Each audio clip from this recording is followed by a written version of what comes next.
40 years ago this year, the last and the largest of Britain's new towns was officially launched. People generally felt a little more affluent and wanted more space, convenience and even fun in their lives. Soon hundreds of families were moving in each month. Mavis Beard, can you remember your very first sight and who you were with?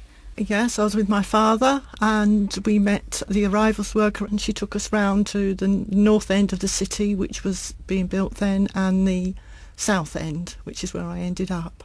Can you remember what you saw and what the houses looked like? It was all building sites and I didn't quite know what to make of some of the housing. It was very different. So they were quite unusual to look at, and to me, you know, when I first went to live there, it wasn't what I called normal housing, but they were fine inside.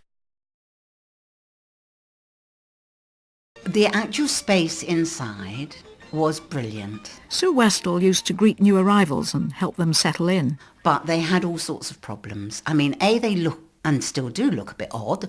They don't have a warmth. I think they were idealistic, but I think sometimes they were unrealistic about community living. Frank, a lot of people at the time said it's got no centre, you can't design a new town without a centre, but eventually people said, oh, but the perfectly nice shopping mall is the centre, as we would call it now, the great shopping complex. Roger?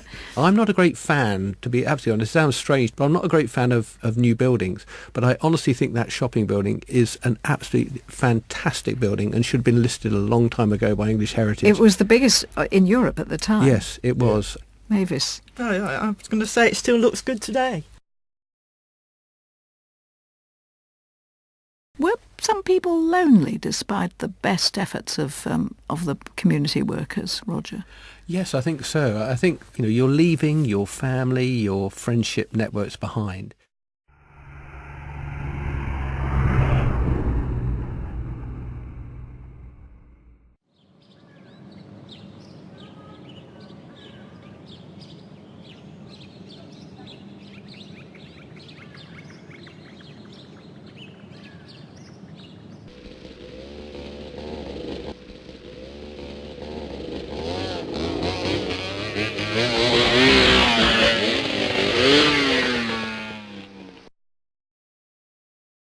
It was just a place I applied to for a job. I had a wife who was very pregnant.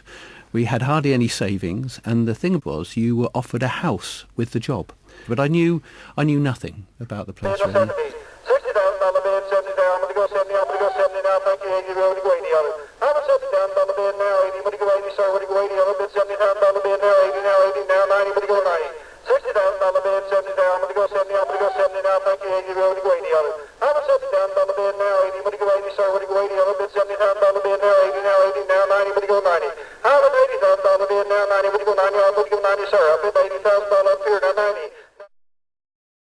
Roger Kitchen, look back over the 30 plus years you've been connected. I mean, I came to, I suppose, as most people did, for like 2 or 3 years and to move on to somewhere else.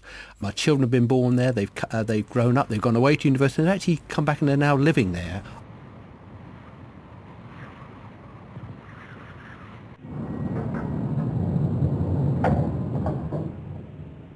I feel privileged to have been able to be part of this. It's been a unique experience where the only constants has been change. It's been very, very exciting. But I can't think anywhere else in the country that has been more exciting to live.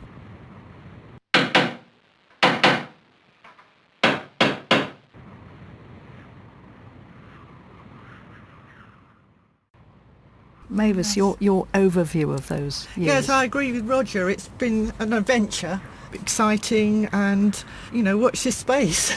Would you consider going back to Reading? No, this is my home.